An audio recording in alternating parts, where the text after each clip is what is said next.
This is Eddie Hearn, Matchroom Boxing. You're watching Sporting Icons. You don't need to be anywhere else.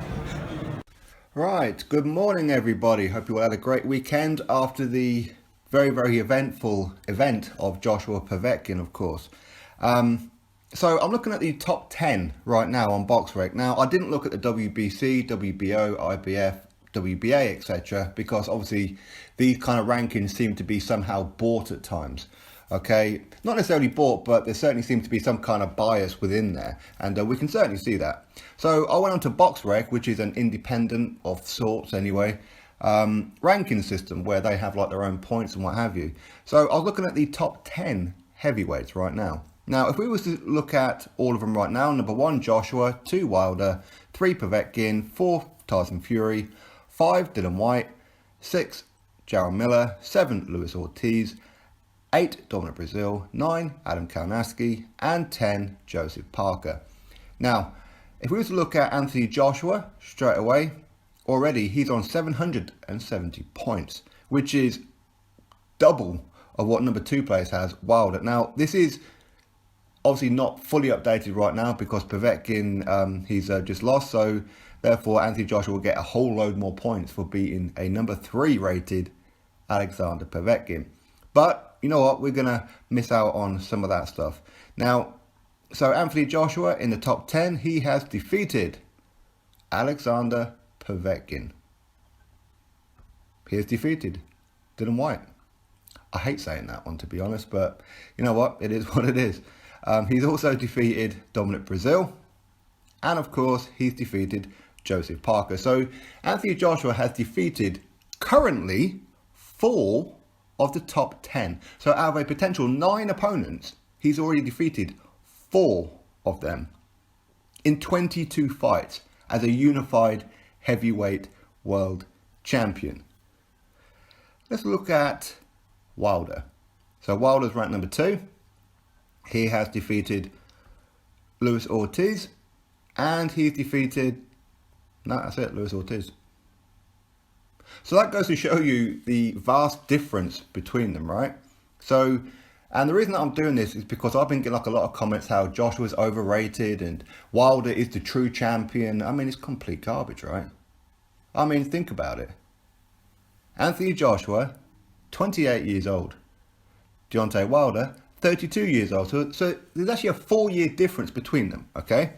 When Wilder turned pro, Joshua walked into a gym for the very first time. Not turning pro himself, wasn't even an amateur. He walked into a gym at the same time. Okay? So, listen, Wilder could potentially get Tyson Fury on his resume. Okay? So that would be 2 of the top 10. Whether we agree with these rankings or what. Okay? Personally, I don't think Tyson Fury should be there because he hasn't done anything to be there. By beating Superiority and Francisco Pianeta is not enough. Now, I know people say Wladimir Klitschko, that's fine. But again, let's talk about Wladimir Klitschko, shall we? So, with the fact that Anthony Joshua has all these names on his resume, yet let's throw in there Wladimir Klitschko, shall we? Is that what we'll do? We're throwing Wladimir Klitschko on top of the 4 right there. So, whose resume is far superior? Now, this doesn't mean that Joshua is guaranteed to beat Wilder. Not at all. Of course it doesn't. Okay, this isn't a computer game. It doesn't work that way. So, anyway, I just wanted to rectify something. So, as I said, Anthony Joshua has double the points. Why does he have double the points? Because he's taken on the stiffer opposition. Okay? 22 fights. Wilder, 40 fights. Anthony Joshua, 22 fights. Deontay Wilder, 40 fights. And look at the resumes. As I said, look at Joshua's beaten a top 4 currently ranked, plus Wladimir Klitschko. People really want to say this. Now, people may say, well, okay then, so with Deontay Wilder, what name does he have on his resume? In all truth, he only has 1, Luis Ortiz. That's it, just Luis Ortiz. Now, he hasn't even cleaned up domestically yet. I mean, look at the domestic ones. Jarrell Miller, Dominic Breazeale, Adam Kalinowski. So therefore, he hasn't even cleaned up domestically yet he's the best in the world. When you haven't even cleaned up domestically. It doesn't make sense. It doesn't make sense. Now people say, well, Joshua hasn't cleaned up domestically fully either because of Tyson Fury. Well, Tyson Fury's been out of the game for 3 years. So it would be a little bit difficult now, wouldn't it? So, okay, so let's move on to, again, there seems to be a bit of a thing going around at the minute that Alexander Povetkin, he's old, he's slow, and la la la la. Yeah, he's never been stopped before, yet Deontay Wilder avoided Alexander Povetkin because Povetkin, he did fail a PED test, but he was within the legal limit, which meant the fight should have still went ahead. How do we know this? Alexander Povetkin proved this, and he won the case in court. So therefore, Wilder ducked him. Okay? Now, Anthony Joshua's victory over Alexander Povetkin. Alexander Povetkin, former Olympic gold medalist, former WBA world champion. Only ever got beaten one time, and that was on points by Wladimir Klitschko, who, let's be real, should have and could have been disqualified in that fight for using the elbows, the forearms, the wrists, everything, leaning all over him, grabbing him in arm locks and throwing him around the ring. That's the only fight that he's ever lost. But yeah, Luis Ortiz is a better victory for Deontay Wilder than what Alexander Povetkin is. So again, Povetkin, Ortiz, both the same age, 39 years old. Who has the better resume? You don't even have to look at that one now, do you? Alexander Povetkin has a far superior resume. And people say, well, Anthony Joshua got hurt in that fight. Oh my days, no, hang on a minute. He's in a boxing fight and Alexander Povetkin managed to hit Joshua in the face. Hold the phone. How dare he? Josh, you must be trash, man. You go 7 rounds and somebody punches you in the face in a boxing match? Unbelievable. He got punched in the nose. Okay. Not only that, Joshua stops Povetkin in 7 rounds. Knocks him out. Deontay Wilder, should we talk about what happened with him in round number 7 against Luis Ortiz? Well, the referee could have, and probably should have, stopped that fight.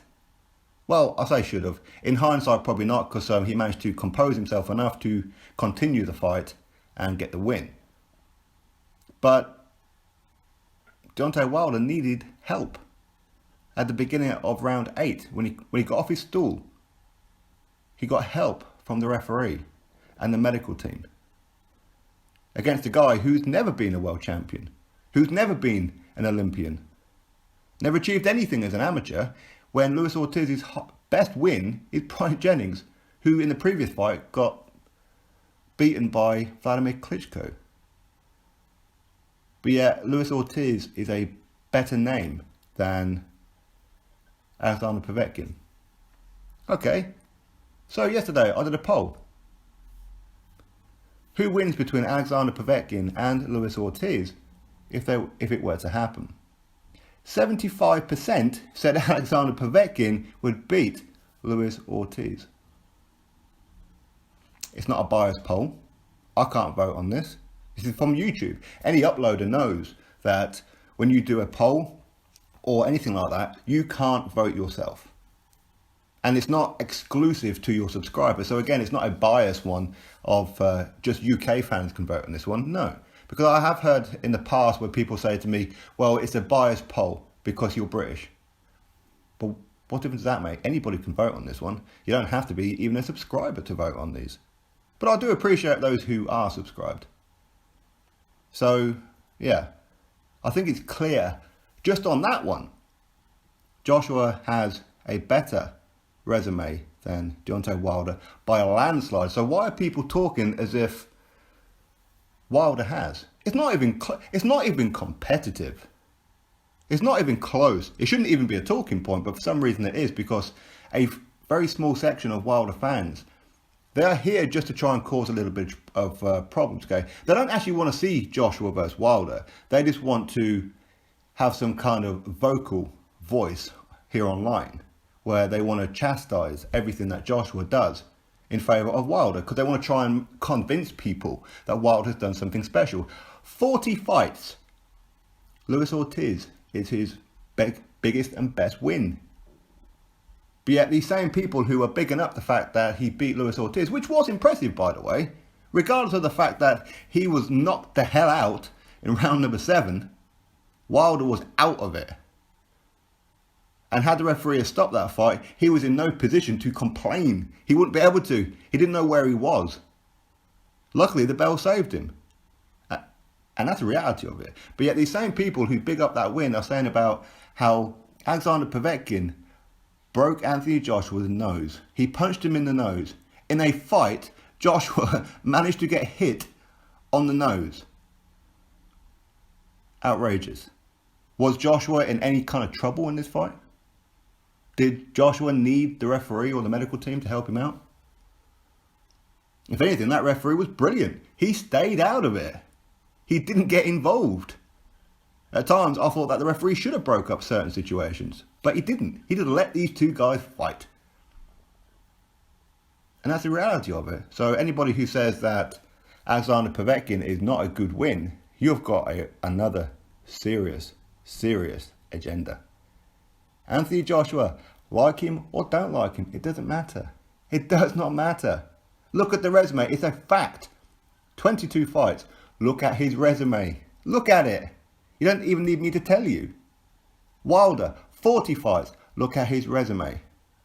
And I know people say, well, Anthony Joshua ducked Luis Ortiz. Well, no, he didn't. He offered Luis Ortiz a contract to fight him next after his RBF mandatory, which was originally Pulev, which then got turned to Takam.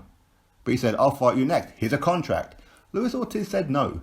He wanted to fight Wilder. Why? Because he's seen Wilder as an easier fight.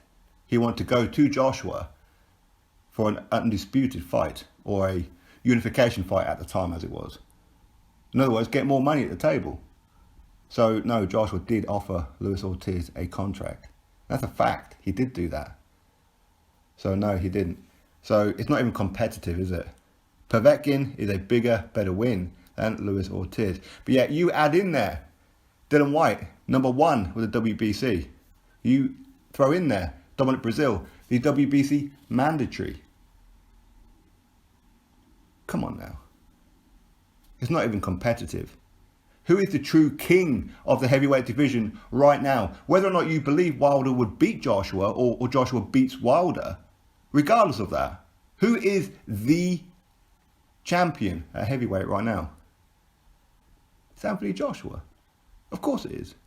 And people who say that, well, if Wilder beats Tyson Fury, then he's lineal. Lineal don't mean nothing. It means nothing. Who cares about lineal? Nobody cares about lineal. This isn't the 1980s. People don't care about it. They really don't. It's only important if you've been defending it against the best. So if Tyson Fury fought Sylvester Ferry, who was a part-time boxer and a full-time promoter, and Sylvester Ferry chinned Tyson Fury, does that mean Sylvester Ferry is lineal? Does that make him number 1 in the world? What if Tyson Fury lost to Pianeta? Pianeta would be number 1 in the world, according to your logic. Think about it. We all know why Wilder's taking on Tyson Fury. And I hope Tyson Fury beasts him. But I'm not confident it's going to happen. So anyway, just getting that news out there for you all. No biggie. I'm just giving you the facts. No opinions here. Facts. Drop your thoughts below. Click that thumbs up and subscribe. Catch you all on the next video.